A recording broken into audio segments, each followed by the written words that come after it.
जय हिंद प्यारे साथियों, मैं कमलेश लेखन पठन एकेडमी में आपका एक बार पुनः स्वागत करता हूं। और आज हम हिंदी के मोस्ट आईएमपी प्रश्न को देखने वाले हैं, जिसमें हम काव्य खंड पर आधारित प्रश्नोत्तर सबसे पहले देख रहे हैं, जिसमें हम सखी एवं सबद के आईएमपी प्रश्न देखेंगे।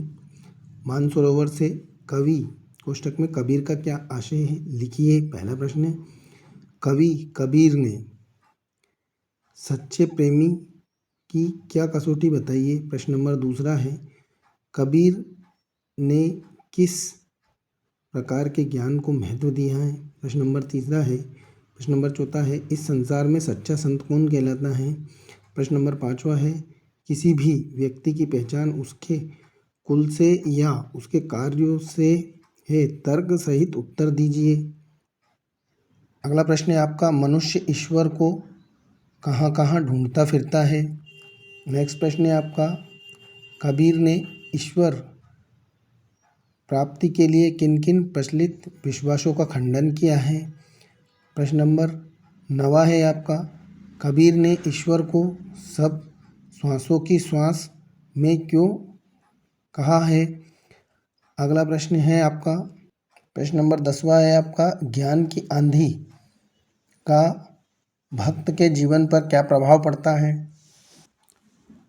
नेक्स्ट है आपका वाक में प्रश्न नंबर दूसरा देखिएगा, कवयित्री ललगद का घर जाने की चाह से क्या तात्पर्य है। अगला है आपका सवैये से। पहला है, ब्रज भूमि के प्रति कवि रसखान का प्रेम किन किन रूपों में अभिव्यक्त हुआ। कवि का ब्रज के वन बाग और तालाब निहारने के पीछे क्या कारण है।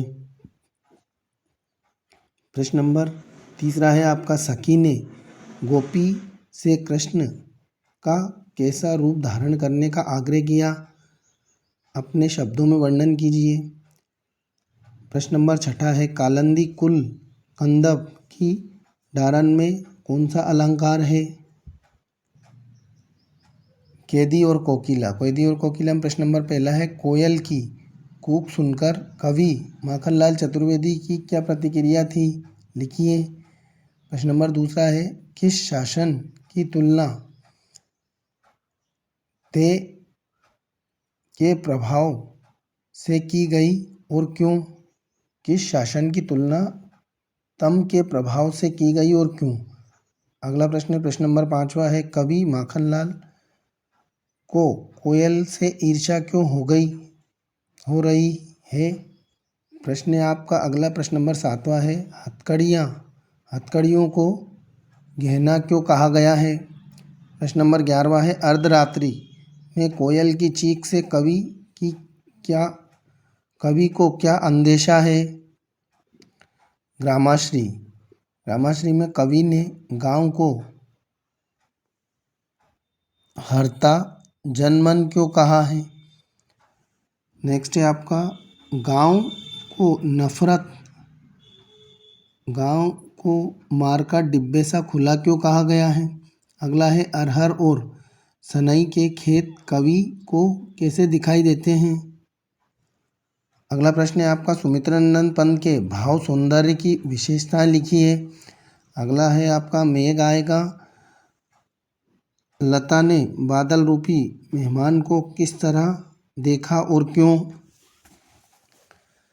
नेक्स्ट प्रश्न है आपका, मेघ रूपी मेहमान आने से वातावरण में क्या परिवर्तन हुए। प्रश्न नंबर 6 है आपका, मेघ आए कविता में जिन रीति रिवाजों का मार्मिक चित्रण हुआ उनका वर्णन कीजिए। अगला प्रश्न है आपका, कवि ने पीपल को ही बूढ़ा बुजुर्ग क्यों कहा है, पता लगाइए। प्रश्न नंबर 10 है, मेघों के लिए बन ठन के संवर के आने की बात क्यों कही है। प्रश्न नंबर 12 है, कवि सर्वेश्वर दयाल सक्सेना के भाव सौंदर्य की 2 विशेषताएं लिखिए। अगला प्रश्न है, बच्चे काम पर जा रहे हैं से पहला प्रश्न है, सुविधा और मनोरंजन के उपकरणों से बच्चे वांछित क्यों हैं। अगला प्रश्न है आपका, बच्चों का काम पर जाना धरती के एक बड़े हादसे के समान क्यों है? प्रश्न नंबर 6 है, आपके विचार से बच्चों को काम पर क्यों नहीं भेजा जाना चाहिए? उन्हें क्या करने के लिए मौका मिलना चाहिए? प्रश्न नंबर 7 है आपका, बच्चे काम पर जा रहे हैं, कविता के माध्यम से कवि क्या संदेश देना चाहता है?